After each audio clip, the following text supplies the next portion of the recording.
आप सभी किसान भाइयों का मोस्ट वेलकम है वैगन की एक न्यू वीडियो पर। तो चलिए सबसे पहले बात करते हैं सूटेबल टाइम के बारे में, यानी अनुकूल समय वैगन के लिए कौन सा है। तो बरसात के लिए आप जो एकदम परफेक्ट टाइम है जून और जुलाई महीने पर लगा सकते हैं, और गर्मियों की बात करें तो अक्टूबर, नवंबर और दिसंबर महीने पर आप बैगन की खेती कर सकते हैं। इसके अलावा बात करते हैं सॉइल एंड टेम्परेचर। तो बैगन की खेती काली मिट्टी, पीली मिट्टी, लाल मिट्टी, काली दोमट, चिकनी दोमट, हैवी एवं हल्की मिट्टी पर जिसका मृदा का पीएच वैल्यू 5.5 से 7.5 के आसपास पीएच वैल्यू हो और उपयुक्त जीवाश्म पदार्थ वाली मिट्टी पर आप बैगन को सफलतापूर्वक उगा सकते हैं, प्रोडक्शन ले सकते हैं। और जो सॉइल है, मिट्टी है, जितनी ज़्यादा पानी को सोखने की धारण क्षमता होगी, यानी वाटर होल्डिंग कैपेसिटी जितनी ज़्यादा होगी उतना ही अच्छा हमको जो हम न्यूट्रिएंट देंगे उनका फ़ायदा होने वाला है। बात करते हैं टेम्परेचर के बारे में। तो जो बैगन की फसल है इसके लिए न्यूनतम तापमान 14 डिग्री सेल्सियस से 15 डिग्री सेल्सियस के टेम्परेचर के आसपास आवश्यकता पड़ती है, और अधिकतम 35-36 डिग्री सेल्सियस टेम्परेचर इस फसल के लिए बेस्ट है। ब्रिंजल में ज़रूरत से ज़्यादा यदि गर्मी हो या फिर ठंड हो तो यह काफ़ी ज़्यादा नुकसानदायक है। तो अधिक तापमान में फल फूल ड्रॉप होने की समस्या रहती है, वर्निंग की समस्या आती है और फसल भी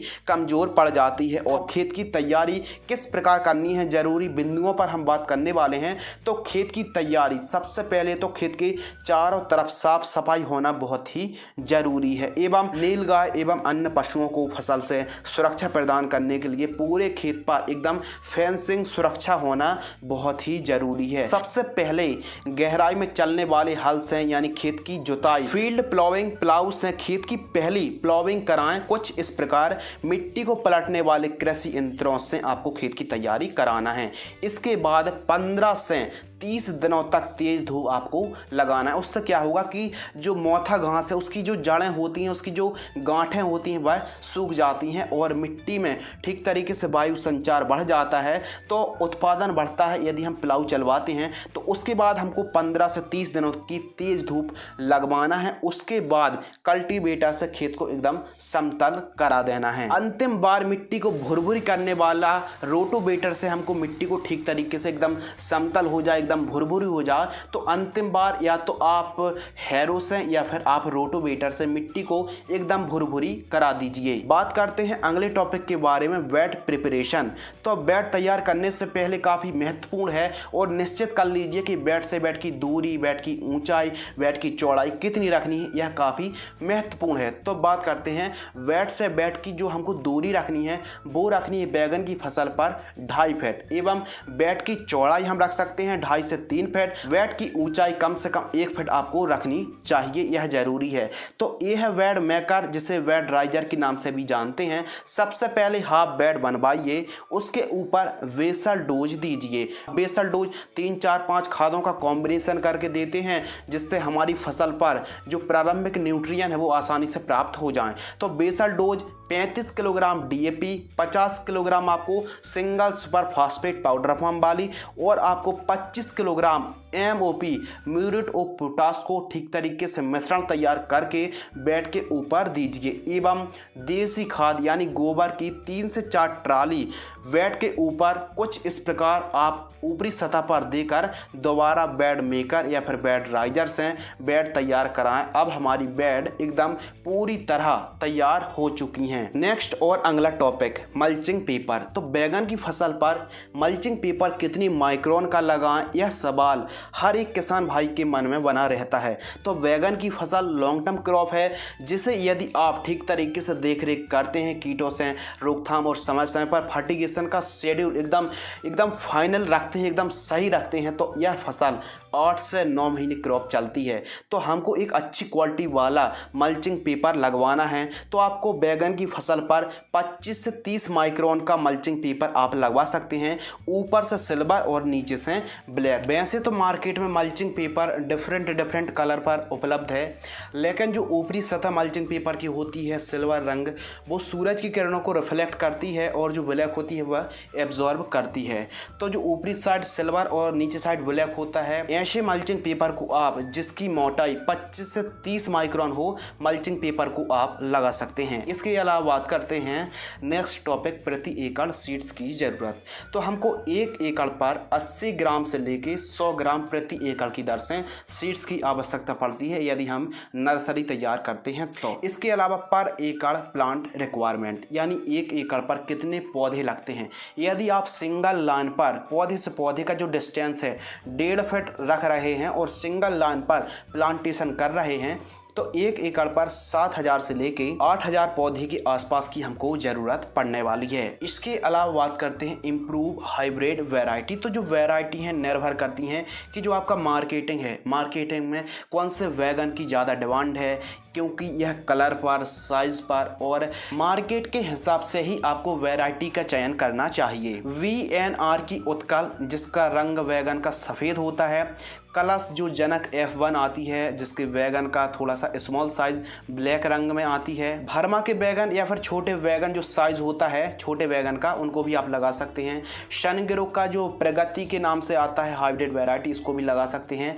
और मार्केट में बहुत सारी वैरायटी ऐसी उपलब्ध हैं जो एरिया के हिसाब से बनाई गई हैं, आप एरिया के मुताबिक चयन कर सकते हैं। इसके अलावा बात करते हैं नर्सरी प्रिपरेशन। तो नर्सरी किस प्रकार तैयार करनी है वैगन की, आइए समझते हैं।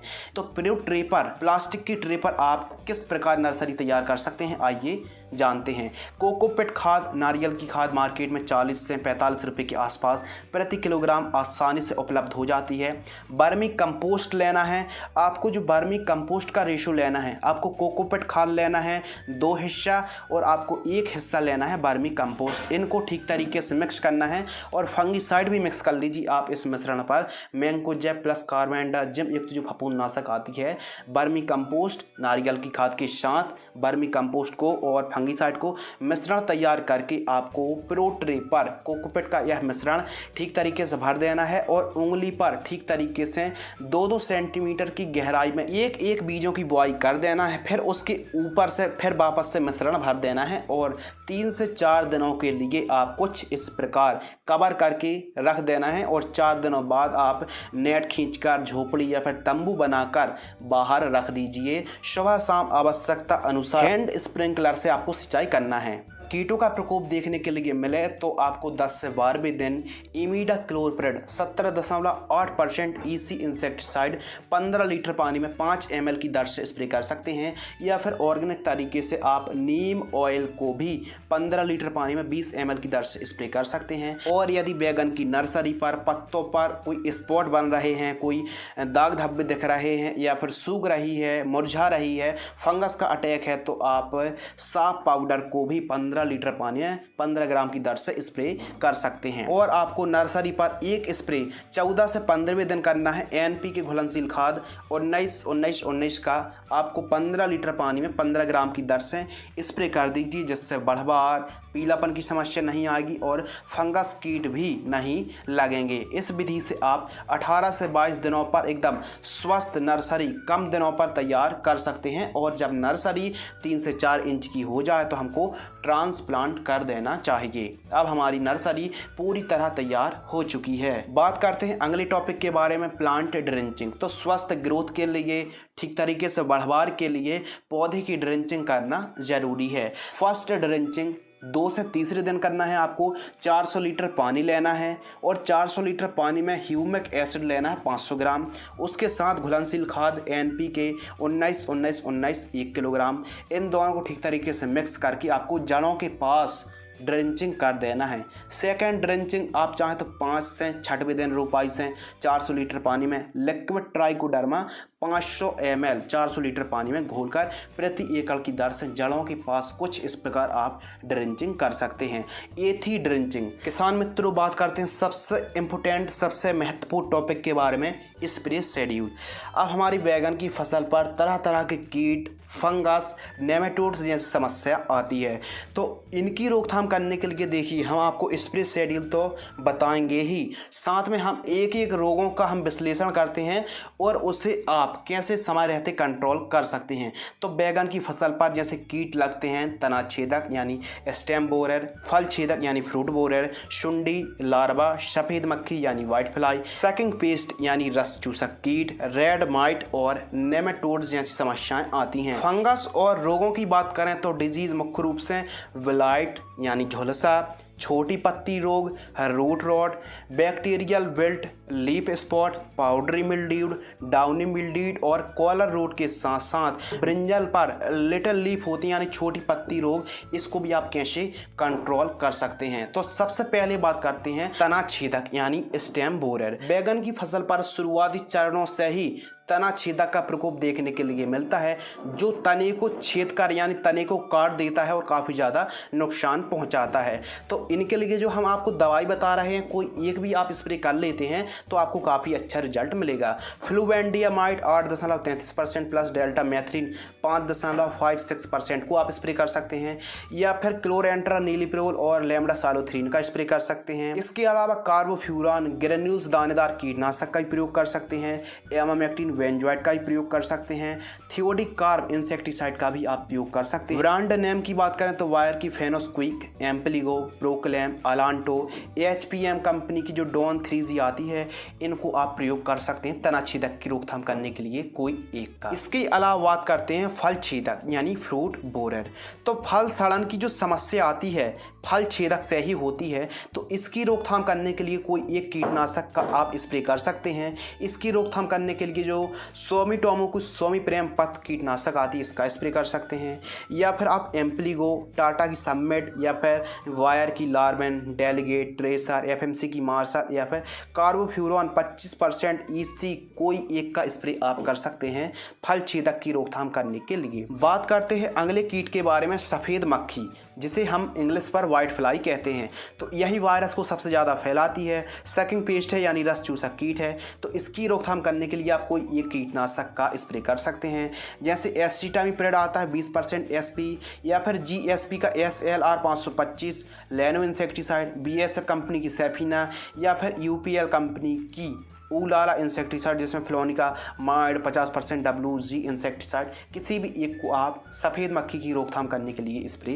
कर सकते हैं। इसके अलावा अगले कीट एफिड, जैसेड और थ्रिप्स जैसे रस चूसक कीटों की रोकथाम करने के लिए आप डाव की डेलीगेट स्प्रे कर सकते हैं, लांसर गोल्ड को स्प्रे कर सकते हैं जिसमें एसिफेट और इमिडाक्लोप्रिड है, रोगोर को स्प्रे कर सकते हैं जिसमें डाइमेथोइड 30% EC है, वायर कंपनी की मोमेंटो एनर्जी का स्प्रे कर सकते हैं, या फिर सिजेंटा कंपनी की एक इंसेक्टिसाइड का भी आप स्प्रे ले सकते हैं। इसके अलावा माइट्स की रोकथाम करने के लिए यानी रेड माइट की रोकथाम करने के लिए एवासिन है, ओबेरॉन है, पायरिप्रॉक्सीफेन 5% EC आती है, या फिर धानुका कंपनी की ओमाइट्स जैसी किसी भी मकड़ी नाशक का यदि आप स्प्रे करते हैं तो बैगन की फसल पर यदि रेड माइट या फिर मकड़ी का प्रकोप है तो ही आप किसी एक का स्प्रे कर सकते हैं। बैगन की फसल पर नेमेटोड्स जैसी भी समस्या आती है। अब ब्रिंजल की जो जड़ें होती हैं उस पर सूत्रकृमि का प्रकोप यानी हमारे बैगन के पौधों की जड़ों के पास एक प्रकार की गांठें बन जाती हैं, जिससे पौधा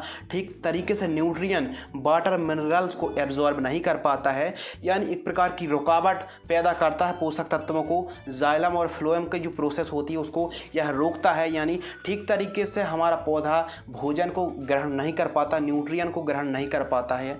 तो जड़ों के पास गांठें बन जाती हैं।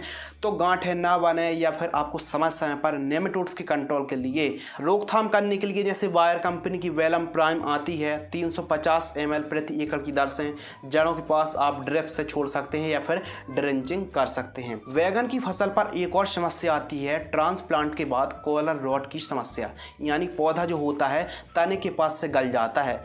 पानी का आपको मेंटेनेंस सही से सुधार के रखना है। और तो कंट्रोल और रोकथाम की बात करते हैं तो आपको ड्रेंचिंग करना पड़ेगा, स्प्रे से काम चलने वाला नहीं है, आपको ड्रेंचिंग करना पड़ेगा। बैगन का प्लांट यदि गलन की समस्या आती है, कॉलर रोट की समस्या आती है तो आपको थायोफेनेट मिथाइल को आपको 500 ग्राम 200 लीटर पानी में घोलकर आपको प्रति एकड़ की दर से ड्रेंचिंग करना चाहिए, या फिर आपको जो एलेट फफूंदनाशक आता है 500 ग्राम आपको जड़ों के पास ड्रेंचिंग कर सकते हैं प्रति एकड़ की दर से, दोनों में से किसी एक को। बात करते हैं बैगन की फसल पर आने वाली और भी गंभीर समस्या ब्रिंजल लिटिल लीफ यानी छोटी पत्ती, जिसे हम बांझपन के नाम से भी जानते हैं।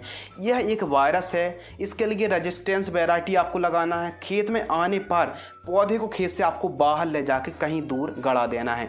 इसके अलावा यह रोग रस चूसक कीट, एफिड और सफ़ेद मक्खी फैलाती है। समय समय पर आपको वाइट फ्लाई और एफिड का स्प्रे लेते रहना है, और कॉपर, मैग्नीशियम, सिलिकॉन का भी आपको समय समय पर स्प्रे लेना है। कीटनाशक का आपको टाइम पर स्प्रे लेना बहुत ही ज़रूरी है। रोकथाम की बात करें तो आपको प्रिवेंटिव के लिए एमामेक्टिन बेंजोएट 1.9% EC 250 ml प्रति एकड़ की दर से ड्रिप में छोड़ सकते हैं। स्प्रे पर आप सिलिकॉन और बोरॉन का स्प्रे करें। सिलिकॉन 300 ग्राम और बोरॉन 250 ग्राम 150 लीटर पानी में प्रति एकड़ की दर से स्प्रे कर सकते हैं। इसके अलावा इमीडाक्लोप्रिड 17.8% EC बार की कॉन्फिडोर 15 लीटर पानी में 10 ml की दर से स्प्रे कर सकते हैं। इसके अलावा सफ़ेद मक्खी और रस चूसक कीट की रोकथाम करने के लिए आप फिप्रोनेल प्लस पाइप्रोक्सीफेन 10% EC का स्प्रे आप ले सकते हैं। जो बैगन की फसल पर छोटी पत्ती रोग है, यह सफ़ेद मक्खी और रस चूसक कीट फैलाने का काम सबसे ज़्यादा करता है, और यह एक वायरस है।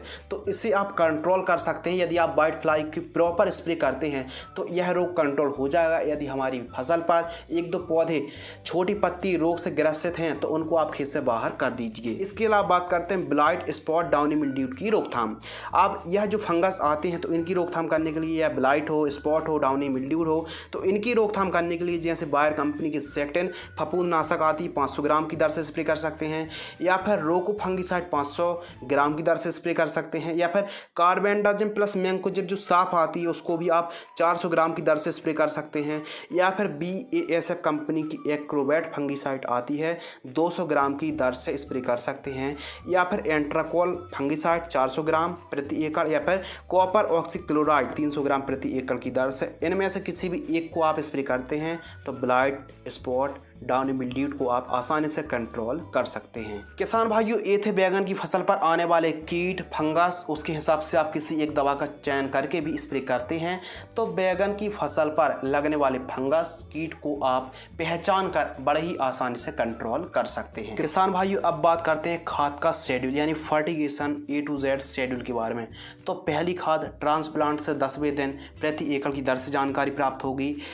तो जो NPK घुलनशील खाद आती है 19-19-19 2 किलोग्राम ड्रिप से आप छोड़ सकते हैं। आपकी जब बैगन की फसल 20 दिन की होती है तो दूसरी खाद पर आप NPK 1261 2 किलोग्राम 19-19 2 किलोग्राम ड्रिप सिंचाई से छोड़ दीजिए। तीसरी खाद 30वें दिन प्रति एकड़ की दर से NPK 05234 3 किलोग्राम ह्यूमिक एसिड 500 ग्राम की दर से आप छोड़ सकते हैं।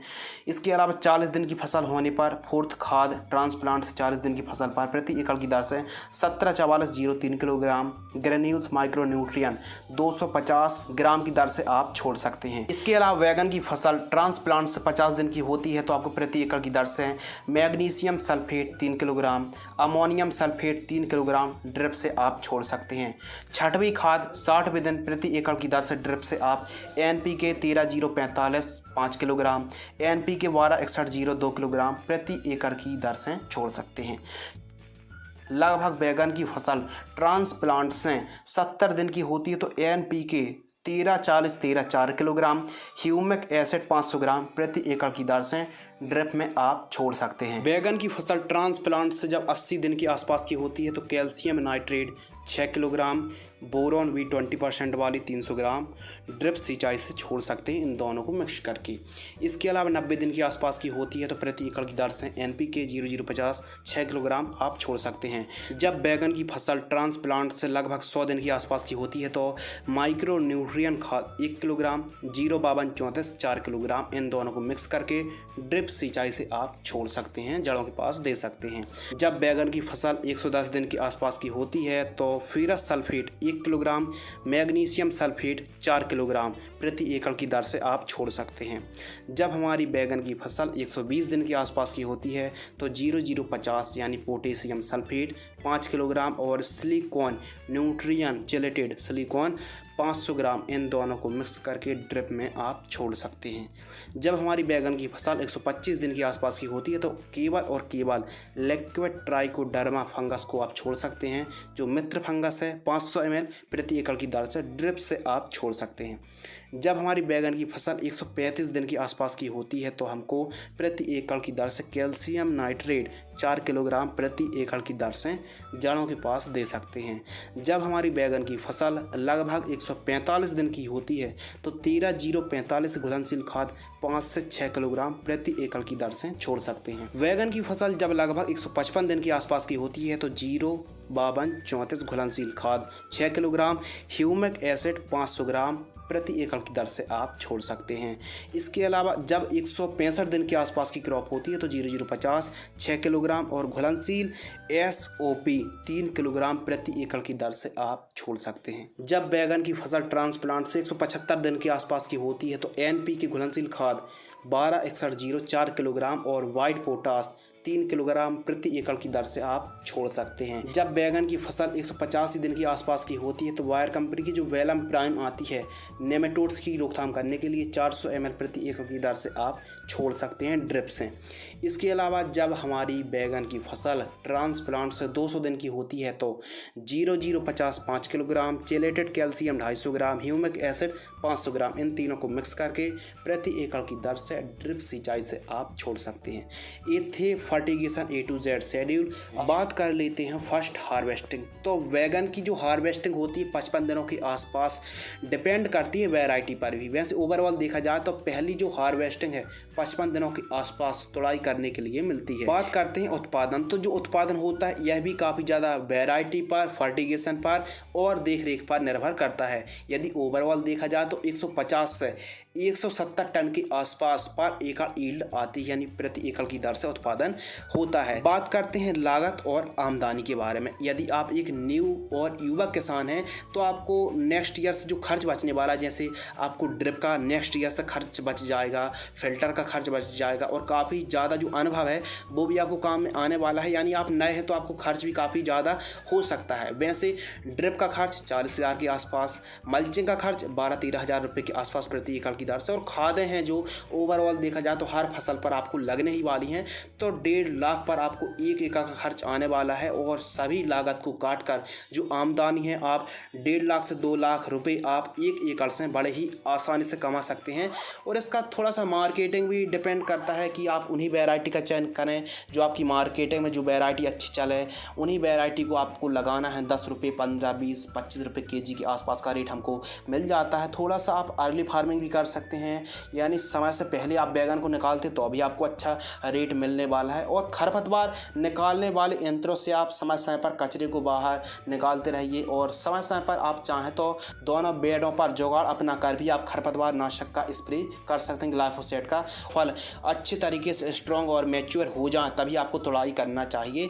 आवश्यकता अनुसार ही हमको न्यूट्रिएंट की, पोषक तत्वों की, खादों की, दवाइयों का स्प्रे और इस्तेमाल करना चाहिए। इसके अलावा यदि आप कुछ ज़्यादा ही बड़ी मात्रा पर बैगन की खेती कर रहे हैं तो पहले मिट्टी की जांच यानी सॉइल टेस्ट जरूर करा लीजिए। उससे ये पता चल जाएगा कि जो आपकी मिट्टी है कौन से पोषक तत्व पहले से कितनी मात्रा पर अवेलेबल हैं, उपलब्ध हैं।